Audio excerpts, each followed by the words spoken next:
Chegou o grande momento. Noite de Copa no estádio Newton Santos. Botafogo enfrenta o Bragantino, terceira fase preliminar da Copa Libertadores. Está todo mundo muito ansioso. Nós aqui estamos já pensando loucamente na partida de logo mais, Newton Santos. Vocês aí, eu acredito que já não estejam nem mais conseguindo trabalhar direito, estudar direito, porque todo botafoguense só pensa no que vai acontecer mais tarde no tapetinho. Vamos falar, obviamente, sobre essa partida aqui no nosso debate de todas as manhãs. Vamos falar sobre o reencontro do Fábio Matias com o Bragantino. Acho que ele não esperava, quando veio para o Botafogo em meados de janeiro, que poderia estar dirigindo a equipe num confronto tão importante contra a sua ex-equipe. Ele que teve muito contato com o Pedro Caixinha no período que passou lá no Bragantino. Vamos falar sobre os dois times, as dúvidas que o Fábio Matias tem, o impacto da saída do Léo Ortiz do Bragantino. E antes de passar a bola para o meu querido amigo Joaquim Marques, dessa vez não chamei de João Marques, estou melhorando. Vou pedir para vocês deixarem o like. É muito importante para o YouTube entender que é um conteúdo legal e entregar para mais botafoguenses, ativar as notificações. Também se inscreverem no canal, estamos quase chegando aos 56 mil inscritos, faltam menos de 150 para isso, e tem um plano de membros a partir de R$5. E aí, meu querido Joaquim, tá nervoso? Como é que você tá pensando nessa partida de daqui a pouco lá no Newton Santos, 9h30? Bom dia, tô ansioso e nervoso. A gente sabe da importância desse jogo, não só desse, da semana que vem também, né, lá em Bragança. A gente sabe da importância disso pro resto da temporada, né? Então, eu tô confiante. Se fosse umas semanas atrás, antes do jogo do Aurora, eu não estaria confiante. Eu diria que o Bragantino era bem favorito. Eu acho que hoje inverteu. Mas o fato de ser favorito não significa que vai ganhar, mas eu acho que é muito Nem que vai ser favorito. fácil. Nem que vai ser fácil. E também não significa que eu não esteja ansioso e nervoso. Para você ver como é que as coisas mudaram muito rápido. Quando o Thiago Nunes saiu, eu vim aqui e falei, lá vamos nós mais uma vez para o modo loucura. E não é que as coisas deram certo, estão dando, né? Estão melhorando. Dar certo, a gente ainda não pode dizer que deu certo, porque a gente ainda não cumpriu esse nosso objetivo inicial do primeiro semestre, que é a classificação para a fase de grupos da Libertadores. Mas que as coisas melhoraram, isso é um fato. E melhoraram principalmente nessa parte anímica, essa parte mental dos jogadores, a reconquista da confiança, né? Os jogadores tinham perdido completamente. Era um time super confiante no primeiro turno do Campeonato Brasileiro. Depois virou o time mais inseguro da história do futebol no segundo turno do campeonato. Agora a gente já vê os bastidores da Botafogo TV. A gente ficou muito tempo sem ter acesso e mesmo nesse início de ano, quando o Botafogo ganhou algumas vezes, a gente não via os jogadores tão felizes quanto depois dessa vitória contra o Aurora e também da vitória contra o Fluminense.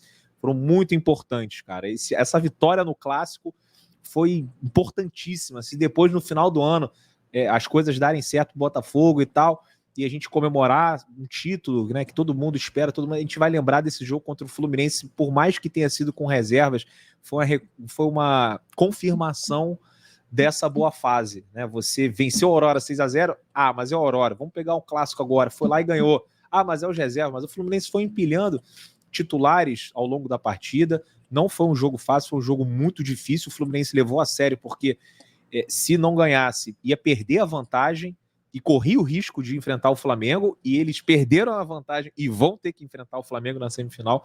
Então esse jogo, mais para frente, a gente vai olhar para trás e tomara que a gente lembre com carinho, né? Se não lembrar com carinho é porque a temporada foi para aquele lugar, mas é isso. Queria falar sobre o Fábio Matias. Eu tinha uma matéria muito legal que eu li no Jornal Globo, do meu querido amigo JP, falando dessa ligação do Fábio com o Pedro Caixinha, né? Eles tinham contatos frequentes. O Fábio era o técnico do time de aspirantes do Bragantino, o Pedro Caixinha, já mais de um ano, é o técnico da equipe profissional, e eles tinham uma relação de cordialidade, respeito. Ambos eram ex-goleiros, ambos são ex-goleiros, né? Eram goleiros nas suas carreiras como jogadores. Não sabia que nem que o Caixinha, nem que o Fábio Matias tinham sido goleiros, e eles comandavam os treinamentos praticamente no mesmo horário, em campos muito próximos ali do Bragantino, que eles têm um CT em Atibaia, que fica pertinho ali de Bragança Paulista, né? E esse projeto de transição, esse modelo do Red Bull, né, um modelo internacional, você tem na Áustria, você tem na Alemanha, tem em outros lugares também, eles têm muito definido... sucesso em todos. Um sucesso na Áustria. E na Áustria, mas, meu irmão, o Salzburg vai jogar na Europa chato, e dá trabalho. Chato. O Leipzig também é um time chato e sucesso também no futebol local.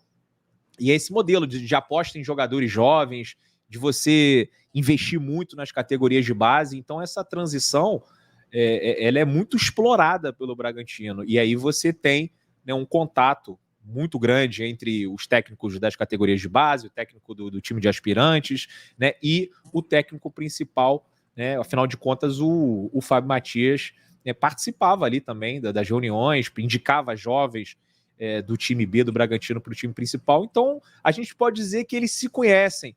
Até que ponto isso é uma vantagem ou é uma desvantagem, na sua opinião? A gente até abordou rapidamente esse assunto numa live, e o Lelê falou que não tinha muita vantagem.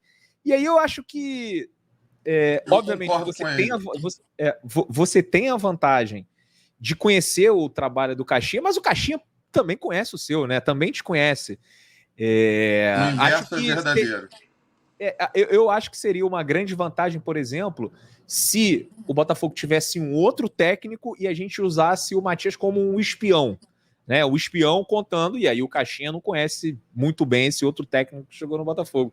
Mas ali eu acho que, como eram colegas de trabalho, trabalhavam ali muito próximos, horários bem próximos também, eu não sei se tem muita vantagem, se é desvantajoso, né? Como é que você vê isso? Já ouvi você falando que concorda com o Lelê. Então, é bem verdade que essa relação do Fábio Matias, né? Quase falei Martins. Eu falei já. Thiago Martins, Fábio Matias. É bem verdade que essa relação do Fábio Matias com o Bragantino é recente, né? Então, isso, de alguma maneira, pode ser favorável. Ruim, eu acho que não tem como ser. Tá? Eu não acredito que seja uma grande vantagem, que vai fazer uma diferença fantástica. Isso eu não acredito. Mas ruim não é. Algum conhecimento que ele possa passar para os jogadores do Botafogo, alguma orientação, pode ter. Ele falar, olha, o fulano marca assim, o outro ataca assado, um cai ele mais conhece bem os jogadores. Né? Conhece bem. Mas não acredito que isso vai ser determinante para um resultado. Eu acho que tem muita coisa que é folclórica. Às vezes a gente vê umas coisas, vai jogar um clássico. E aí no outro time tem um cara que 10 anos atrás jogou naquele time. Não, eu conheço bem, conhece nada, já passou um tempão. Entendeu? É muito, muito folclore. Eu acho que no caso do Fábio Matias pode ter algum fator positivo, mas não seja determinante para o resultado da partida. É isso. E o Fábio Matias, segundo o GE, tem apenas uma dúvida com relação aos titulares: Gregory ou Danilo no meio-campo. Eu ontem falei na live que eu fiz à noite, né, o madrugadão de terça, que para esse jogo eu iria com o Danilo. Eu acho que o Danilo é um cara que vem conseguindo manter a regularidade desde da reta final do ano passado. Começou bem, é um ótimo jogador, excelente. Eu entendo que talvez o Gregory traga ainda mais de um poder de marcação que às vezes fica faltando no time do Botafogo, mas o Danilo fez a pré-temporada, o Danilo tem mais jogos, tem mais entrosamento com esses caras que estão aí. Acho que o Gregory pode tomar essa posição, mas especialmente para hoje, eu iria com o Danilo. Como é que você enxerga assim, essa montagem do time titular para essa partida? Né, você acha que é aquele 11 que a gente já meio que conhece como 11 titular do Botafogo nesse exato momento? Seria Gatito, Damian Soares, Alter Barbosa e Hugo, porque tem gente também que prefere o Marçal do que o Hugo, principalmente num jogo tenso como esse, um jogo em que o Bragantino vai criar dificuldades para o Botafogo. Danilo Barbosa, Tietê, Eduardo, algumas pessoas querendo já tirar o Tietê, e na frente acho que aí é indiscutível, até porque não tem reservas, Savarino, Júnior Santos e Tiquinho Soares. Então, você comentou aí que algumas pessoas gostariam de tirar o Tietê, e eu me incluo nesse grupo. Não tô aqui para cornetar o Tietê, não.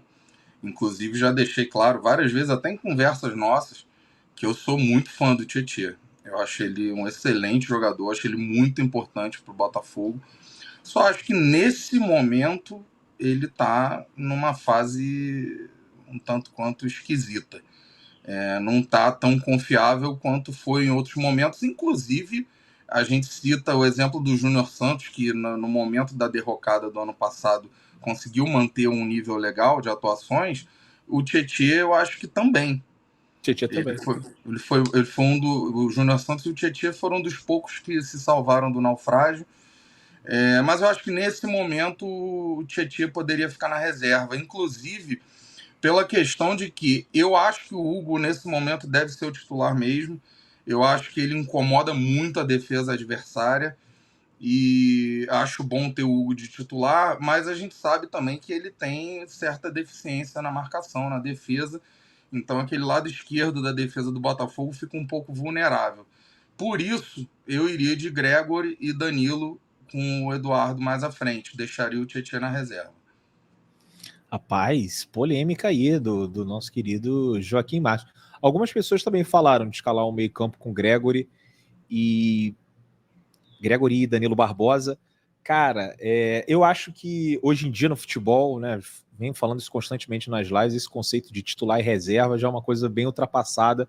Eu acho que você escala de acordo com as características do adversário que você vai enfrentar, óbvio, sem descaracterizar muito o seu time. Mas para esse jogo do Newton eu iria com o Tietê, até para dar uma moral para ele. Você falou que ele não está numa fase muito boa. Às vezes eu acho que você tem que colocar um cara desses numa partida importante para ele se ligar, para ele conseguir se recuperar.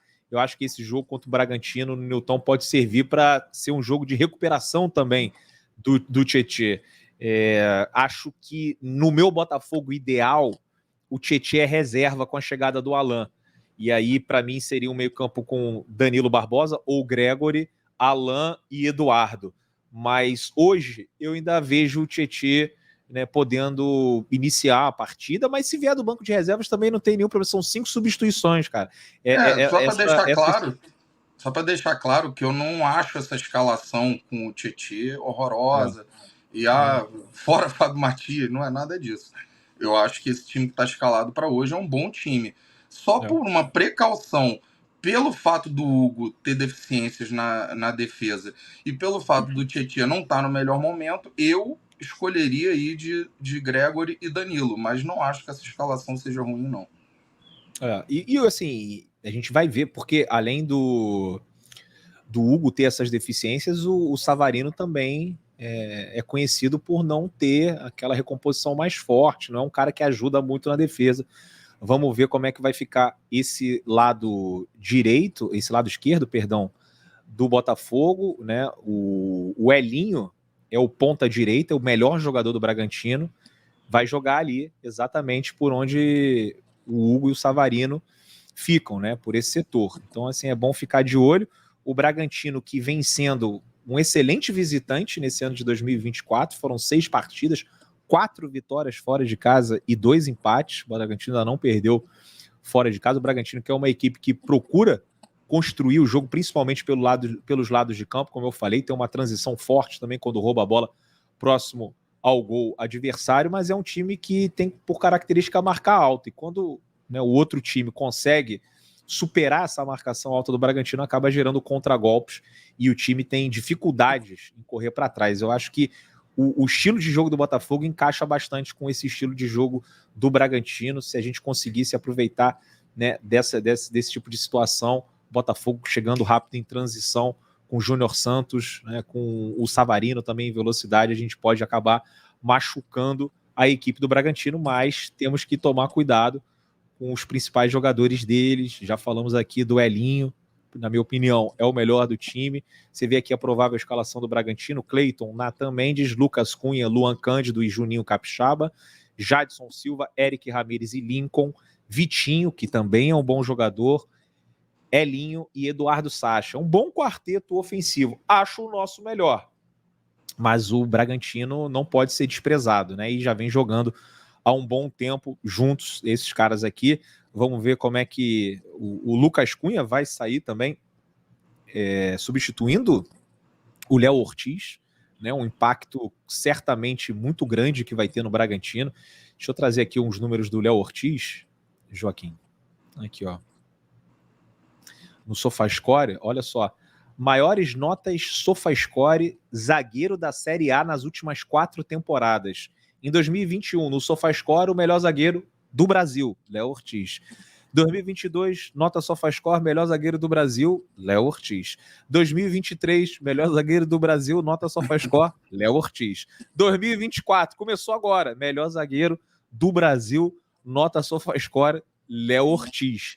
Impressionante. A gente sabe que é um algoritmo, nem sempre reflete 100% a realidade. Se você falar que acha que o Gustavo Gomes é melhor do que o Léo Ortiz, tá tudo certo, e eu posso até concordar com a pessoa, afinal de contas, isso aí é uma nota, mas que também coloca o Léo Ortiz como um dos principais da posição aqui no futebol brasileiro. Vai ser realmente muito difícil para eles conseguirem superar essa saída para o Flamengo. Aí depois, quando o Léo jogar no Flamengo e se continuar repetindo as boas atuações, aí são outros 500, depois a gente se preocupa com isso. Mas nesse primeiro momento, principalmente que o Botafogo está envolvido nessa pré-Libertadores, achei maravilhosa essa saída do Léo Ortiz, providencial para esse confronto, né? Caiu como uma luva.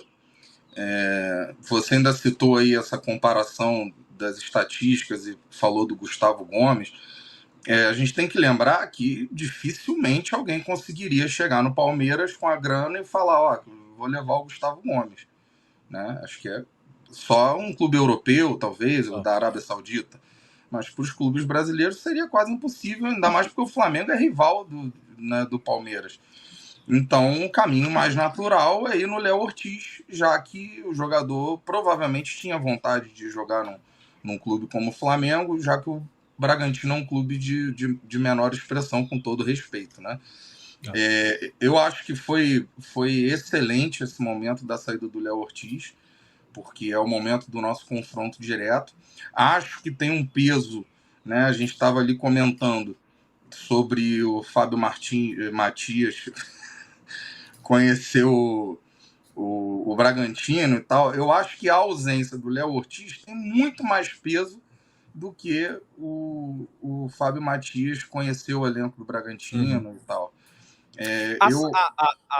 A saída do Léo Ortiz tem muito maior impacto, por exemplo, do que a ausência do Luiz Henrique, do que o Jefinho. Sem dúvida, porque vou até tomar cuidado no que eu vou falar, porque... Opa, olha aí a polêmica. Não, é porque entre o que a gente fala e o que as pessoas querem entender, às vezes tem uma distância grande.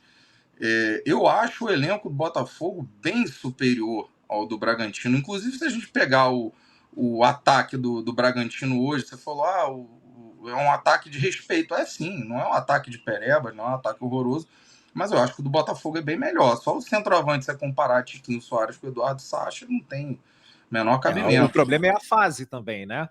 Sim. Aquele negócio, o Tiquinho não estava numa fase legal, e o Sacha jogando bem, porra, é um cara que dá uma certa dor de cabeça pro time adversário. Então não é um qualquer.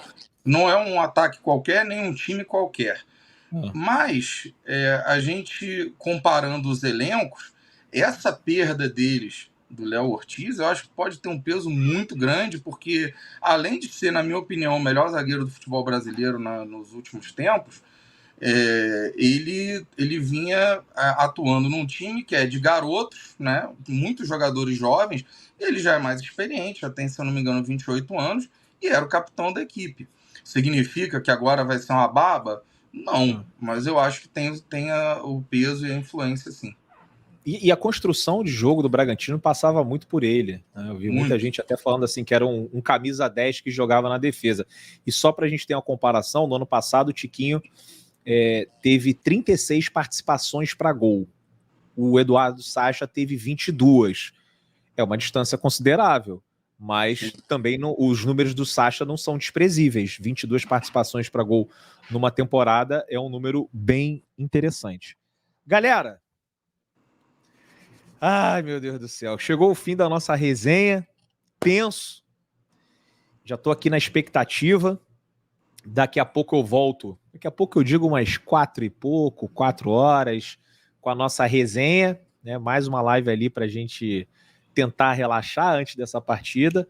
Mais tarde tem pós-jogo, amanhã a gente volta aqui para debater como é que foi esse reencontro do Fábio Matias com o Pedro Caixinha, do Fábio Matias com o Red Bull Bragantino. Queria agradecer demais a todos vocês que assistiram. Deixem um like, se inscrevam, ativem as notificações e também quem puder ajudar tem um plano de membros a partir de R$5. Joaquim, tamo junto, irmão.